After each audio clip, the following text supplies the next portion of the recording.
اسماعيل. السلام عليكم. السلام عليكم سي اسماعيل، الحمد لله على سلامتك. شكرا. نعم الحمد لله، احنا فرحانين ليك، الحمد لله على سلامتك. و دكتور معتوق طبعا معنا على الخط مباشره. كنذكر اسماعيل انك غادرتي المستشفى هذا الصباح بمدينه مراكش. انا عرفتي ما تنفهم بزاف العربيه. خرجتي اليوم هذا الصباح من السبيطار، عاد خرجتي هذا الصباح. اشنو كتفهم اسماعيل؟ العربيه نورمال. شنو هي العربيه؟ يعني بالعربيه فصحى ولا بالدارجه نهضر معاك؟ الدارجه نهضر معاك بالدارجه. على سلامتك السي اسماعيل. شكرا لا الحوايج. ومالكش مازال السخفه، مازال شويه عيان؟ ايوا عيان سي نورمال. انا 20 يوم وانا في السبيطار. وملي دخلت في السبيطار كنت دخلت في واحد الحاله، جيتي فابل، كانت عندي السخانه، ما تليت نقد نتنفس. واعره القضيه. وملي جيت ملي مشيت للطبيب قال صيفطني ديريكت لسميتو السي اتش يو ديال السبيطار السادس ديال مراكش. وملي جيت للسبيطار اوسيتو شدوني اون شارج، داوني واحد البيت اكسبري فين هذوك الناس اللي مرض بهذا الكوف باش يكونوا سيباري. ومن بعد داروا لي هذاك التيست في المنخر، تيدخلوا لي وشي حاجه ديال القطن، يدخلوا كوتونتيج. هذا كوتونتيج ومن بعد صيفطوا لكازابلانكا. نينا لي ريزولتا وجا الريزولتا بوزيتيف. شحال الوقت جاك النتيجه؟ شحال الوقت؟ 10 سوايع. 10 سوايع جاتك النتيجه. انا جيت في الليل في السبيطار. ودخلت الغد لي في 5 داوني البيت. on a traversé واحد un couloir كلشي sécurisé, aseptisé وكلشي، وواحد البيت كبير. يعني واحد الكولوار منه معقم، يعني ما فيه حتى شي حاجه كيما الدبانه ما كدورش. فوالا سي سا. تدزي الغرفه ديالك، تدزي لا شومبر ديالك. فوالا. وهما لابسين كلشي، مساكن لابسين كلشي داك الحوايج الليغات اللي بس الوقائي. نعم الحوايج ديال الوقايه. واعر مساكن ليهم. وسيتو ملي دخلت الشامبرا في العشيه في 11 ديال الليل بداو هذاك التريتمون مع لا كلوروكين واحد الانتيبيوتيك اخر. وسيتو. شحال في عمرك اسي اسماعيل؟ شحال في عمرك؟ 49. وما عندك حتى شي مرض اخر؟ ما كاين حتى شي مرض قبل شي مرض اخر؟ سولوني اش عندي شي مرض ديال القلب ولا سكر ولا. لان على ذاك الماده اللي عطاوك ديال الدواء هذيك عندها علاقه شويه، عندها واحد الاثار سلبي على الناس ديال القلب. هذاك الشيء باش سولوك على القلب. داروا لي هذاك سميتو الالكتروكارديوغرام، داروا لي بريز دو سون، داروا كلشي. مي هذوك الناس انا من فرنسا، دونك انا ما موالف. انا في السبيطار هنا وكلشي هذا الشيء، انا ما عرفت كلشي هذا الشيء اللي هنا. مي ملي جيت لهنا، ملي جيت للسبيطار، والناس لي زانفيرميير، الطباء، مي كلشي من الاول حتى الاخر بهم ديجا كلهم جون، توس دي جون. توس دي جون او كالم، فيهم الراحه ترونكيل. شكون انت ملي تدخل انت قريب تموت. كتكون راه تبان لك شنو كيسكي اوتور دو توا، كتكون خايف من ستريس، مخلوع ساعه كتبقاو هما مدنين. سي سا ان ستريس. وهما تحيدوا لك هذاك الشيء، تيهضروا معاك بشويه، كيطمئنوك. Voilà, c'est ça. Et c'est très, très, très important. Ma chère et la santé, qui est aussi psychologique, le côté psychologique. في الاخر انا صيفط الميساج لبناتي وكلشي، قلت لهم تنبغيهم وكلشي. انا قلت في الاول سي لا فان. انا مشيت، انا قلت صافي غادي نموت. مي ابري هما جاو وكلشي، nous ont bien entouré. تعطيو لينا الماكله، تيجيو تيسولوا ديما كي داير وكلشي. مي الخدمه اللي تيديروا الخدمه مانيفيك. هادشي اللي داروا. قول لي اسماعيل قول لي شنو هي الفكره اللي كانت عندك قبل على الطاقم الطبي ديالنا المغربي، على الطاقم الطبي، على الطاقم الطبي، على ليكيب médicale marocaine, voilà l'hôpital marocain, voilà les Marocains. Les Marocains, je sais que tu es marocain, mais qu'est-ce que tu avais comme idée sur les Marocains, toi qui vis en France? Alors l'idée sur les وبكل صراحة اسماعيل بكل صراحة en toute franchise. Il n'y a pas de souci.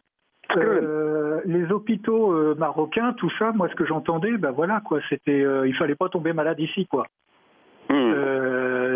Et puis c'est ce qu'on entend toujours hein, au niveau des retraités et tout. Pourquoi est-ce qu'ils restent en France?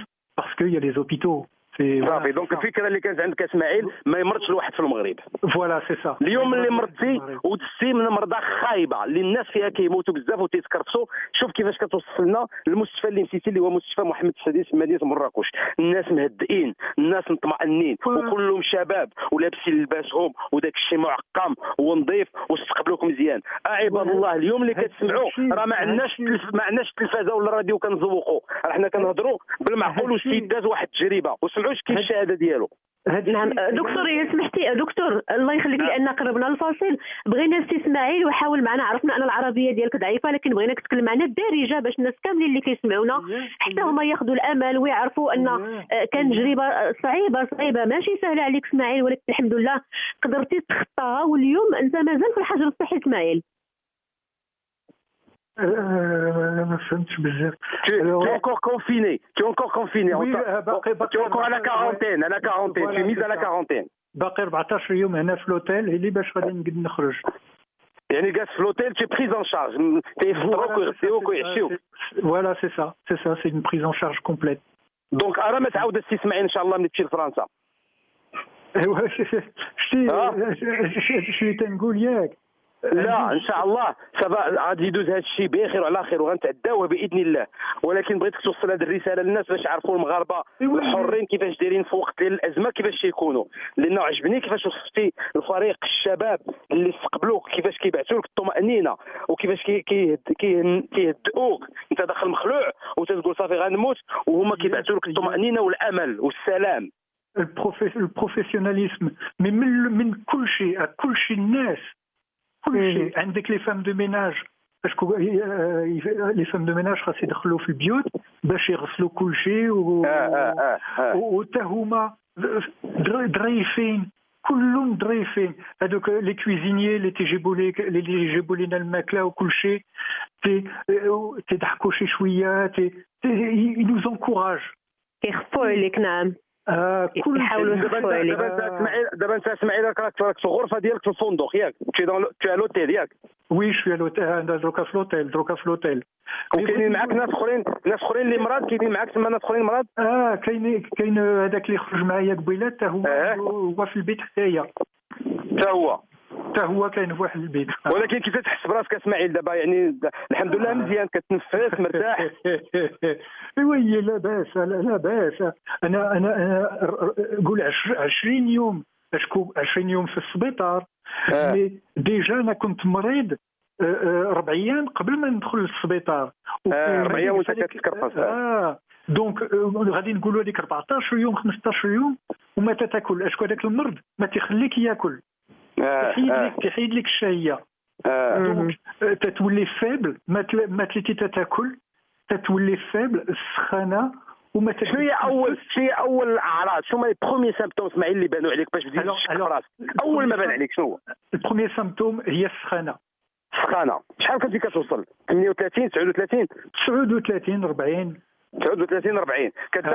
كتاخذ الدواء ديال السخانه كتهبط لك تتهبط مي هو ديما كاين وعاود غادي تطلع السخانه هي كتهبط وعاود تطلع وما تقد تنفس دغيا. انا شتي في الدار عندنا السكالي دروج او موان غيفور فوالا المجهود الصغير اللي كدير ما تنقد تنفس. ومن بعد عندك ما تتشم والو تشمان والضوخ كيمشي فوالا. وفي بيت الماء فيك السهال لا دياغي فوالا سي سا كرشك جاريه.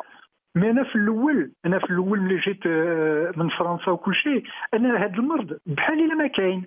انا ما خايف من هذا المرض. اسماعيل الا سمحتي اسماعيل واش جيتي مريض من فرنسا ولا ساعدتي في المغرب صابيتي في المغرب؟ الوغ انا جيت نهار 10 Je suis tombé malade le 14-15. دونك جبتيه معاك 4 ايام 5 ايام نعم. كراك في لا بيريود دانكوباسيون. فوالا سي سا. وملي تنشد الطياره وكل شيء ما داير تا ماسك ما داير والو. اشكو هاد انا بحال الا ما كاين والو. انت ما معنيش كاين با كونسيرني. فوالا سي سا. وانتقلت العدوى شي واحد من القراب ديالك سي اسماعيل؟ قصي شي واحد، مرتك، ولادك، شي واحد من صحابك؟ نو اللي في فرنسا كاينين بزاف لي مرض اللي تيكحوا بزاف. اشكو سا ديبون على الناس. سا ديبون الناس اللي غادي يمرضوا بهذا المرض. كاينين اللي غادي غير يكحوا ولا شي حاجه هكا. لا اسماعيل، هنا ملي جيتي للمغرب في الدار مع من جلستي في الدار؟ شكون اللي كان عندك اللي جالس فيها؟ انا جلست انا بوحدي انا في الدار. مي كنت بوحدك في الدار يعني ما كاينش ناس اللي قرابين لك اللي داروا لهم الحجر يعني كي ايتي كونفيني ابخي لا ديكلاراسيون ديالك؟ سي كاين ولد خالي. اشكو هو كنت نمشي معاه كنحوس معاه. هو ما عنده والو ولد خالك وخالك؟ لا كلهم قعدوا 14 يوم الحمد لله. ما عنده والو. الخواله تا هما كانوا كونفيني والحمد لله ما عندهم والو هما.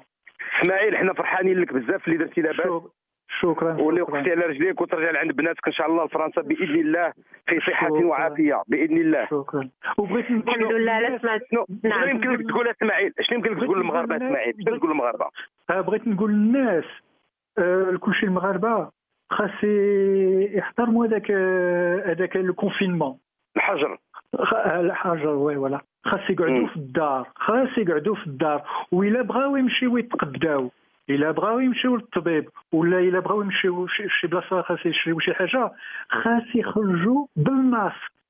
خاص يديروا الماسك. بالماسك. خاص الماسك ليهم هما باش هما إلا عندهم شي حاجه ما يعديو الاخرين، وباش هما يبروتيجيو العائله ديالهم يحميو عائلتهم وراسهم. نعم اسماعيل تبارك الله عليك وشكرا لك اسماعيل. شكرا. نعم والحمد لله على سلامتك. الله ييسر لك الامور. دكتور مستمعينا ايضا فاصل قصير وغادي نواصلوا كيلحل مع الدكتور معتوق. وكانت هذه شهاده حيه 49 سنه اليوم عاد غادر المستشفى مراكش بعد ما قضى 20 يوم داخل المستشفى. الحمد لله على سلامته ونتمنوا الشفاء ان شاء الله الباقي المصابين واللهم يرفع عنا البلاء يا رب. بعد